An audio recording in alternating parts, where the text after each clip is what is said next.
I find all of this just really, really helpful. I don't find any part of it that is contrary. How can I say that?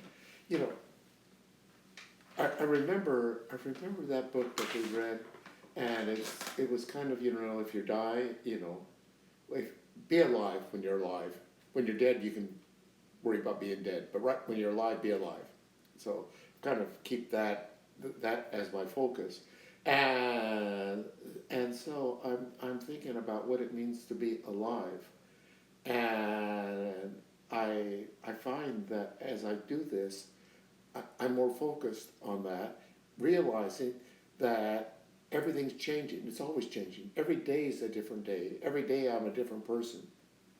So experiencing that, I think back about my own beliefs and realize that they are also changing. And I find that a good thing. But sometimes I wonder about when do you stop doing that? From what I was reading earlier on, it said you stop that when you're dead. Oh, but I mean, but really, and what I find that I'm doing now more than anything else is I'm trying to experience what I'm learning with my spiritual background. But I wonder sometimes, if I'm doing that, if I'm going astray. from your background? Well, no, from doing this really meaningfully. Oh. If I'm not following everything exactly, Oh, because I'm putting my own twist on it. gotcha. So your question is,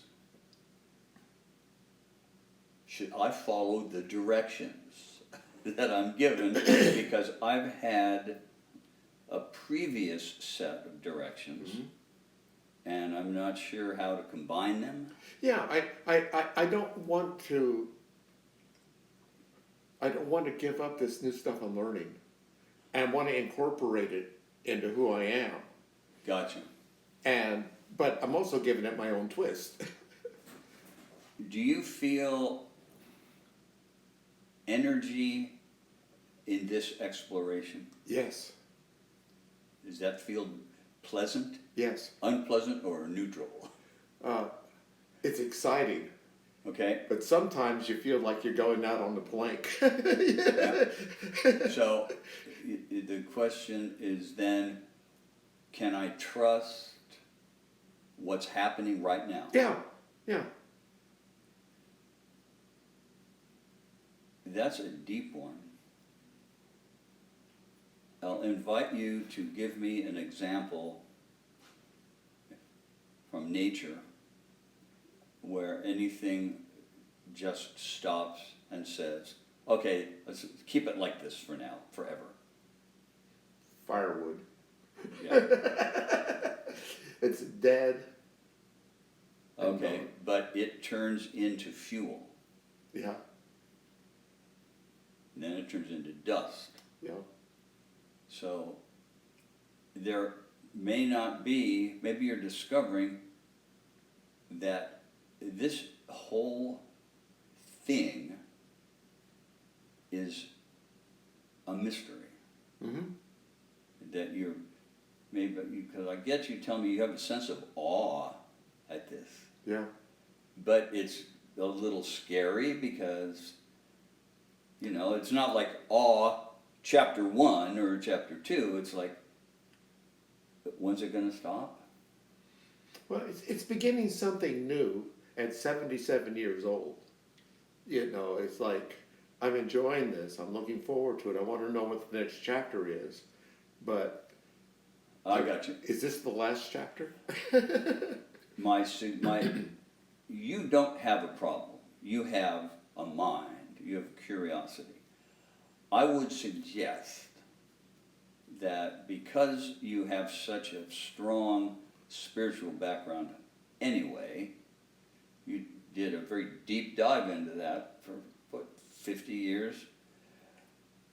Why not dive as deeply as you can into these practices, because it hasn't been that long since you started them. No.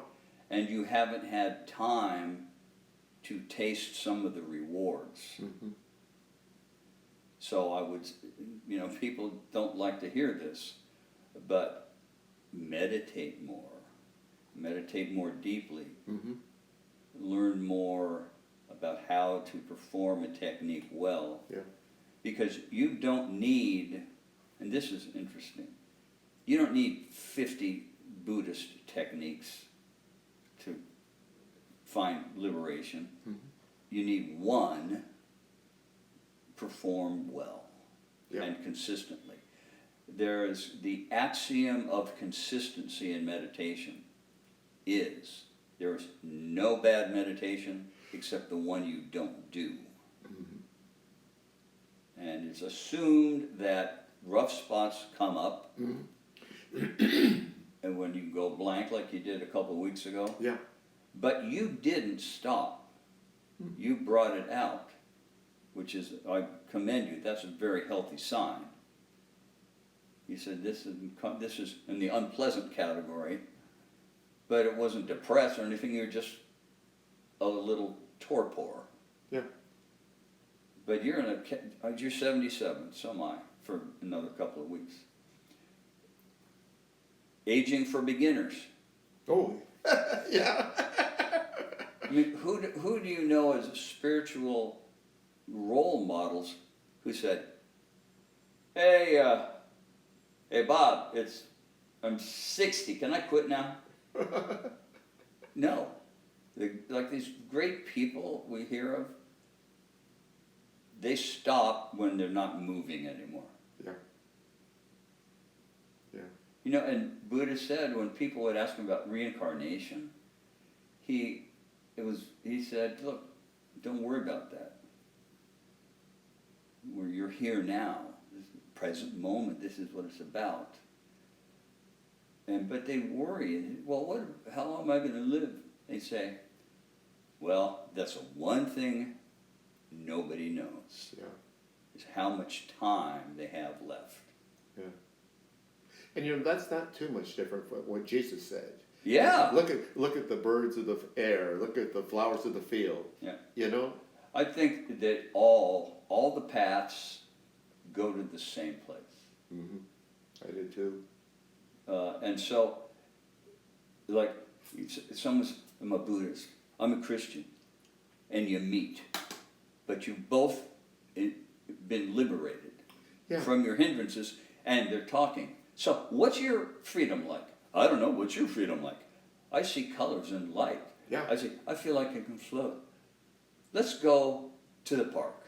Yeah. It's like present moment happiness happening more often throughout the day, I think is the goal. Mm-hmm. If you're doing that.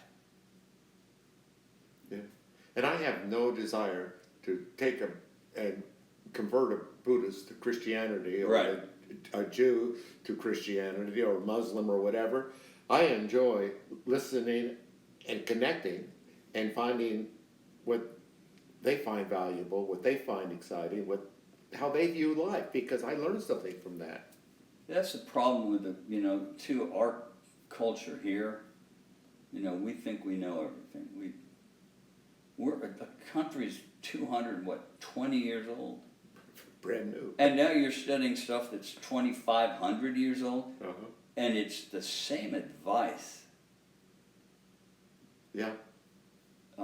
You like to read, I would advise too. Keep reading. Mm-hmm. These different teachers. Yeah. You're going to love Ezra. I'm looking forward to He just reading. talks about the issue of, do I still exist? Will I still exist when I'm frail? It's like, no, you'll be alive, but I'll be frail. Then who will I be? I thought thinking the same thing. Like. And you will be what you decide to be. Yeah. So every investment you